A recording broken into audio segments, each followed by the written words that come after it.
बिहार मस्त। भाई अमर कुछ दिन पहले खेसारी लाल यादव रवि किशन के भीड़ जुटावे के चैलेंज देते रहो। पहले उनकर वीडियो देख लो जा। एक बार अगर उनको ज्यादा घमंड है या ज्यादा अहंकार है अपने सब बातों का या अपने चेहरे का, तो एक दिन हम सलाह रखते हैं ना, आप भी रखो मैं भी रखता हूँ, एक किलोमीटर के अंदर रख लेते हैं दोनों भाई। आप दो लोग रहना, मैं अकेला, पता चल जाएगा कि दुनिया आपको कितनी प्यार करती है। बिल्कुल चैलेंज है, बिल्कुल। पता नहीं कितना बड़का सुपरस्टार हो गिल बानो कि खाली चुनाव के घमंड में चूर होके केहू के भी बारे में उल्टा सीधा बोले लगता न। तो आज इनकरा के इन्हीं का भाषा में जवाब दिया। अरे तब हो ब्यास भोजपुरी के करता धरता और तुहार मुँह बोला पिताजी पावर स्टार पवन सिंह भी बिहार में चुनाव प्रचार करे आ गिल बानो। पहले उनकर वीडियो देख लो।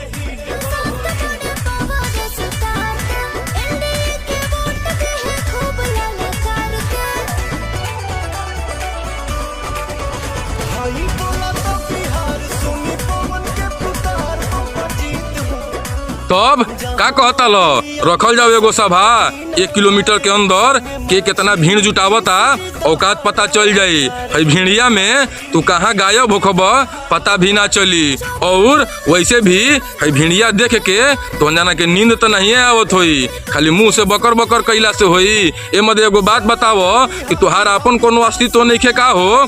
गाना बजाना में रहेला तब खाली विवाद जातिवाद और अश्लीलता करेलो, और जब से चुनाव में भी आई बालो तो पूरा छीछा लेदर मचा के रख देले बालो। हर जगह तू एहने जाना के घूम घूम के नाम का माला जप रहल बालो। तोरा पास और कोनो मुद्दा नहीं खे। ये मध्य चुनाव लड़ो तालो तो चुनाव लड़ो कि दूसरा के बारे में उल्टा सीधा बोल के चुनाव जीत जाइब और यही से विकास हो जाई। चुनाव आज बा कल खत्म हो जाई, फिर 5 साल बाद आई। ओकरा बाद तू ये भोजपुरी इंडस्ट्रिया में ना काम करब कि जब हॉलीवुड इंडस्ट्री में काम करे। तो जब ये भोजपुरी इंडस्ट्रिया में काम करब तो कौन मुहवा देखब। बाकी ज्यादा बकर बकर बोलला से आदमी ज्ञानी ना पागल कहा न। लेकिन तू एक बात बिल्कुल सही कहेलो कि पवन सिंह मनोज तिवारी रवि किशन और निरहुआ तुहार बाप हो जा, और बाप के चोदे ना सिखावल जाला। बाकी बिहार के जनता सब समझ रहल बा कि के विकास करी और के विनाश करी। बुझाइल।